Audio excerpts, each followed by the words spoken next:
Hi viewers, welcome to the Grammar channel. Today we are going to listen to the stories from Fairyland collections. He bought a secret. Two brownies were talking together as they went home.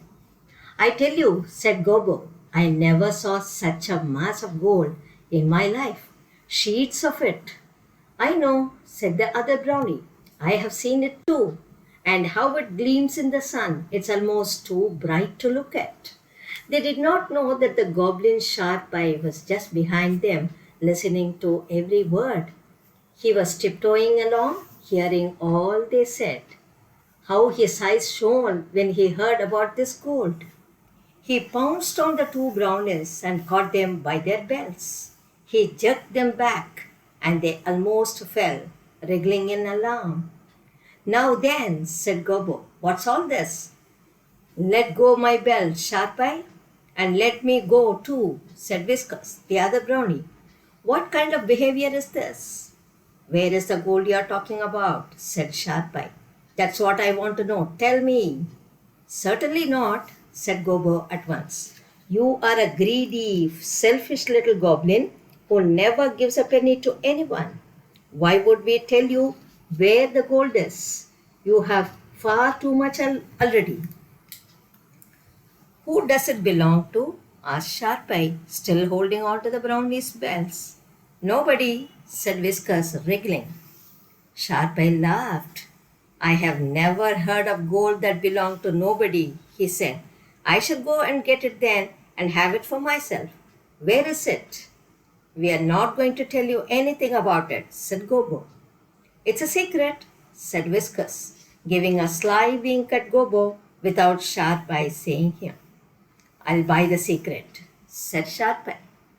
Whew, said Whiskers, you say you would, but when the time came to pay up, you wouldn't be anywhere to be seen.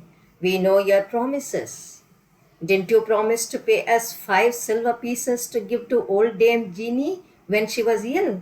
But you didn't pay up. And didn't you promise to pay us a gold piece when Mr. Old Man's house caught on fire? But you didn't. And who promised to pay 2 gold pieces when we wanted to buy a present for them Princess Marigold's birthday? Said Gopo. You did, but when we came to collect it, you shut yourself in your house and pretended you weren't there. You were a mean creature, Sharpeye. I tell you, I'll pay you for the secret, said Sharpeye sulkily. I've got plenty of money with me today. I'll pay you now, this very minute. Well, let go our belts then, said Gobo. Your fingers are as hard and knobbly as your heart. Sharpeye, my back feels bruised already. You are a nasty little fellow. Sharpeye let them go. Now tell me where this wonderful gold is, he said. Look, here is payment for you. And he put his hand in his pocket and brought out a handful of money. Gobbo and Whiskers looked at it. Then they looked at one another and winked and nodded their heads. Right, said Gobbo. Now let me think. Little Tiptoe needs a holiday. Give us a gold piece for her. And Old Man Tip Tap wants a new stick to help him get about. Give us 5 silver pieces for that. Oh, yes, and Mistress Nidnod lost her warm shawl the other day, said Whiskers. Give us 10 silver pieces to give her so that she can buy a new one. And let me see, I did hear that Silver Wings was sad because her kitten was stolen. Give us a silver piece for her. Sharpeye looked sulky, but he counted out the money into Gobbo's hand. 1 gold piece for Tiptoe, 5 silver pieces for Old Man Tip Tap, 10 silver pieces for Mistress Nidnod, the horrid old thing, and 1 silver piece for Silver Wings, though why she wants to get a nasty, scratchy kitten again, I can't think. Thanks, said Gobbo, put the money into his pocket. Now, where is this mass of gold? Said Sharpeye. Go through the wood, turn down the lane, go to the end, climb over the stile there, and you will see the gold, said Whiskers with a grin. There will be too much for you to take, Sharpeye. You will have to be content with a handful. Sharpeye thought this sounded wonderful. He darted off at once. He went through the wood and down the lane to the end. He climbed over the stile and looked for the gold. He was in a buttercup field. All around him, and as far as he could see, a mass of golden buttercups nodded and shone. They were dazzling in the sunshine and so beautiful that the children always went that way home from school just so that they could see them. But Sharpeye did not think they were beautiful. He was after gold, and buttercups were just a nuisance. Perhaps the gold was hidden at the foot of their green stems.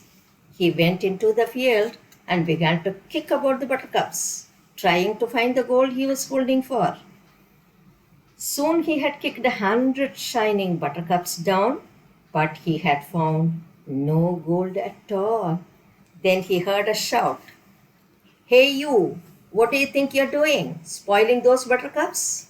I've come to find the gold in this field, yelled back Sharpeye angrily. But I can't see any. Someone must have taken it, and I paid for the secret too. There was a loud laugh. Sharpeye turned to see who had been shouting and laughing. He saw Dame Sturdy standing at the stile. He did not like her, and he made a face. Have you taken the gold? He yelled. No, it's there all around you, called back Dame Sturdy. Buttercup gold, the loveliest gold in the world. Sheets and sheets of it, dazzling and bright. Better than the gold you're so fond of. You mean, little goblin? And then Sharpeye knew that Gobbo and Whiskers had tricked him. This was the gold they had been talking about. This was the gold they had meant. Buttercup gold? That belonged to nobody and yet belonged to everybody. He was so angry that he stamped on the buttercups around him. But in a trice, Dame Sturdy was over the stile and had hold of him. She dragged him out of the field. No one treats buttercups like that when I am about, she said. Now you are going to have a spanking, Sharpeye, so get ready to haul. Are you ready? Well then, 1, 2, 3, go! You should have heard the goblin howl.